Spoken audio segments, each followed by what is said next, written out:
Hey Addicts, we're here for another movie discussion. This time we're talking about Pet Sematary, which we know the movie's been out for a while, but we got a lot of things to say about it, and we're not completely over how it went, so that's why we're gonna dissect it a little bit.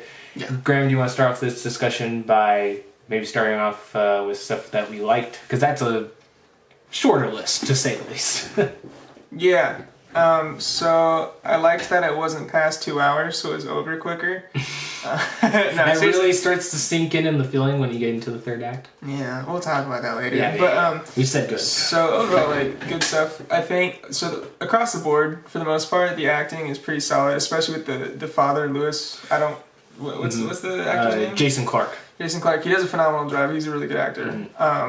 Because he had to go to some really messed up places for this role, and he did that really well. And he kind of descends into madness, which is cool to see. Yeah, he did a good job of that too. It's probably not easy being crazy. I don't know. Unless you're crazy yourself already. Yeah, who knows? The girl that plays Rachel, the mom, she does a good job too. What was really impressive was Gage, the little boy who plays Gage. He did a really good job in that movie. I don't know what they enticed him with. They shook keys in front of his face and you need to cry now. Scream at him or something. Show his mom over there standing with a bat. He's like, oh, yeah. I'll fuck you yeah. I don't know. It's, as far as the acting goes, it was solid. Judd, the man who plays Judd, does a phenomenal job. Yeah. You'll recognize He's him. a veteran actor, I would say. He's great. You'll recognize him. But he is a different take on Judd from the 89 movie. If you've seen that one, he feels different. Might be a little more line in what is represented in the book. It's been a while since I've read it. So that's, as far as the acting goes, it's that. And then the effects in the movie are pretty good, especially in the opening act. Starting off strong in the opening. There's a very brutal accident that happens, and the father, who is a doctor, has to take care of the patient who eventually dies, which isn't a spoiler. 'Cause that's in the first 20 minutes. Yeah. It's early. And that was really brutal, and they did a really good job of that. It looked like really good. It looked like practical effects. It was really nice. Yeah, that was an excellent use of that. And I would say, bar none, probably easily the best effect in the entire movie. Yeah, and one of the scariest moments in the movie, too. Yeah. Yeah. I guess the story, I don't know. Because we're probably going to start sliding into the stuff that we didn't like. Yeah, see, that was a really short list of what we liked. Yeah. Really short. So yeah. Now we're gonna get into stuff we don't like.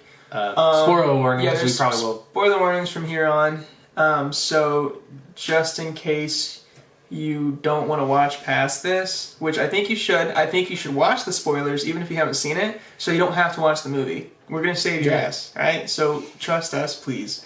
But if, in case you just really want to see the movie for whatever reason, you like pain, we're going to go ahead and give you our review score right now, which is a 4, Yeah, which is basically, I can't believe it's not better. It's pretty trash. Yeah, because it started off so strong, and now we're going to tell you what went wrong, besides everything.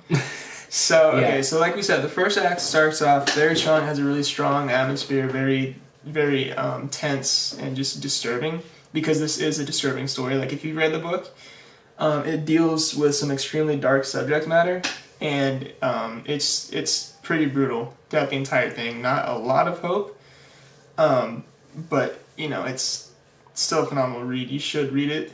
But this movie starts off strong, and it tackles those subjects well, and it sets it up brilliantly.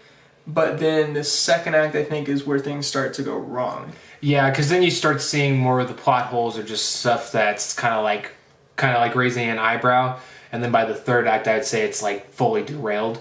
Yes. Because some of the stuff in the middle part of the movie that you're kind of okay with until you get to this point, it's mainly when the father Lewis is trying to kind of mourn the loss of his daughter, and he goes to Judd, and Judd's talking about, well, there's this I'm glad you didn't go this one avenue, and the whole just the fact that he's not learned from his lesson, and that the old man, I don't even know why, because I don't know, I don't remember, because I didn't watched the original movie recently, and you can tell me if it's different in the book, but I think bringing up the fact that, like, yeah, it didn't work as well as I would hope, even though in Judd's experience when he did it years and years ago, he still didn't have a positive outlook.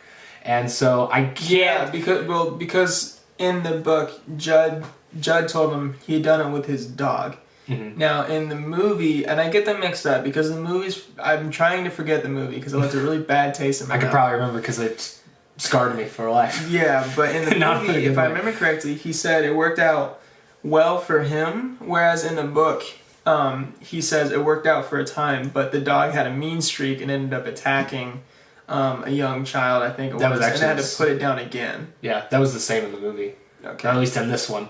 So, yeah. But it just... And you remember from the trailer seeing this movie, and I think people that I talked to are kind of split down the middle. They either like the fact that Ellie is the new like focus of like being brought back rather than Gage, or you didn't like it. I thought it was interesting. I heard some people say it might bring more like levity, or not levity. It might be even worse than Gage dying because you have a little bit more of an attachment. Because when you have an older kid like Ellie who's more expressive, you can probably get to relate with them more and get to like them better. Yeah. But that did not happen in this movie. Well, and I think it's not so simple as it was just like because of the gender swap. It was mainly because of like the actress's performance after she comes back. Yeah. Is not very polished. Or just I don't know. It was awkward. It felt like they gave her no direction on like what to say or do, so they kind of let her do her own thing. They said, "What do you think is creepy, honey? Do that." And she's die like a pig. Yeah. No. Oh God. There's some lines I really cringed hard at. Yeah. But oh Jesus. Yeah. Mm. There's also like the fact that it's really hard to have children as an antagonist in this physical manner. Yeah. I think it's easier to do with like spirits or whatever, but like when you actually have like a physical manifestation or just like, you know, living children gone mad or whatever, it's very hard to create a quote unquote fight scene or like a climactic end with an adult. And even, I mean, I don't know exactly how it plays out, you know, in the other adaptations because I can't remember or I just haven't, experienced those, but I think at least the way they filmed it was pretty poor. Maybe in some ways it was really awkward. You could bring it in a believable manner, but I think it's just, well, overall it's really hard to do. Yeah, because that end fight scene where she like tackles her dad and is like going crazy and trying to beat him up, she just looked like a spazzy like zombie freaking out, and it's like, is she that strong? How come you're not overpowering this like 6-year-old girl? And it looked really bad. Like, her makeup was kind of weird. Yeah. Like, I think I even brought up when we watched the movie, like, when he goes to dig her up the first time, her skin tone doesn't look much different. And I'm like, okay, that would be almost completely different if she had been in the ground. Because I think she's supposed to be in the ground at least 3 or 4 days. Or something to that effect. Yeah, I don't know. But, I mean, it was just so awkward to watch. But then the ending got so much worse. Because... It all started like halfway through the movie when it stopped relying on the atmosphere they had built up, and they said, let's throw in some jump scares. Let's throw in more jump scares. Yeah. Which is not scary. It's annoying. There is some jump scares at the beginning, but it's not bad. And here's the thing with jump scares that I think you need to earn your jump scares. And in the very beginning, the movie more or less did, and then halfway through they said, we've earned the rest of the movie to do nothing but jump scares, which they had not. And it just really kind of pissed me off. And then in the end, Josh can attest, I was rolling my eyes the entire time and wish I had brought even more alcohol to the viewing.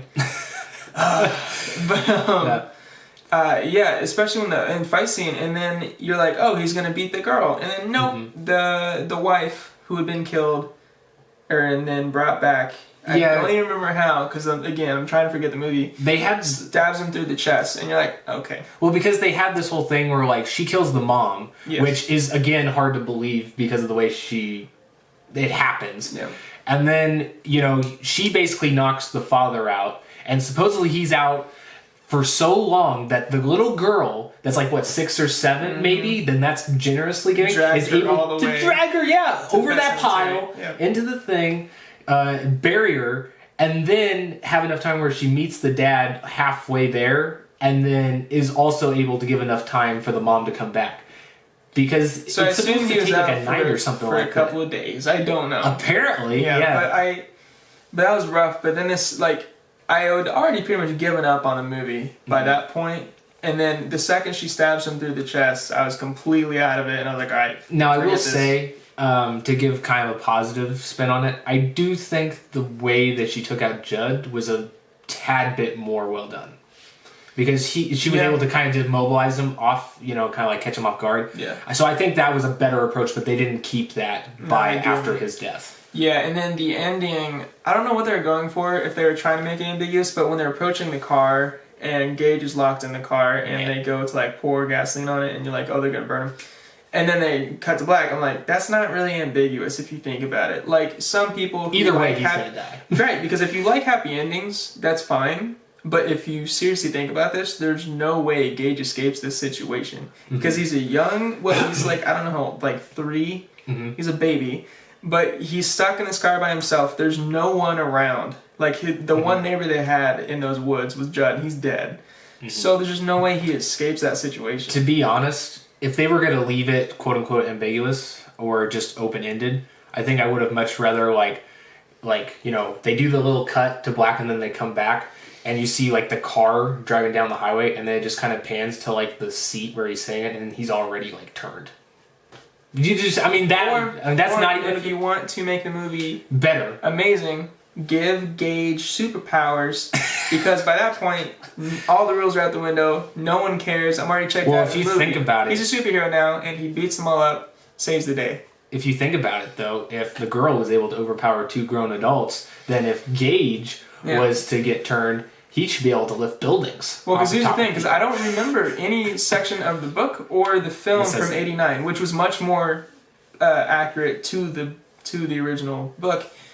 I don't remember any part of it saying, like, oh yeah, not only do they come back, but they're very strong, they're extra fast, like all this. Like, Gage was still a toddler in the movie and in the book, and he was walking around, and like when he kills Judd, he like sneak attacks him because he cuts through like his Achilles and all that.